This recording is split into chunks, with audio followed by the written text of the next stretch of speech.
Gdje ste ljudi? I beži bre tamo.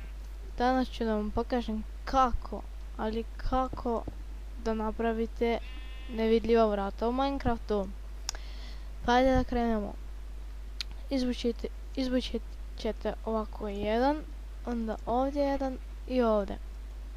Ovdje stavite crveni kamen, ovdje crveni kamen, ovdje vrata za ogradu i ovdje tepih. Znači, nebitno je kakav je tepih, može biti bilo koje boje, ja sam stavio bijelu.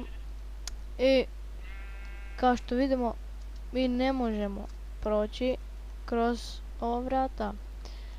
Evo, nikako, kako god probali, ne možemo.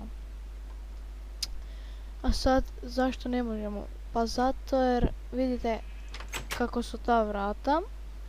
I sad mi stavimo, samo da vam još kažem, znači, nećete moći ovako staviti tepih, evo vidite, vrata se otvaraju.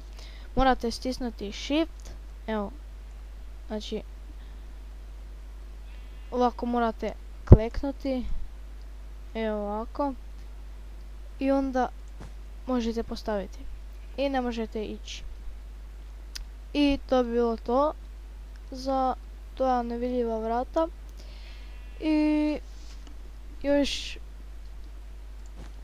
samo ovdje niti ne moraju biti, ovdje niti ne mora biti crveni kamen, evo samo ovako, tako i tako. I to je bilo to što se tiče ovih nevidljivih vrata. Hvala što ste gledali ovaj video. Vidimo se vrlo uskoro. Ćao!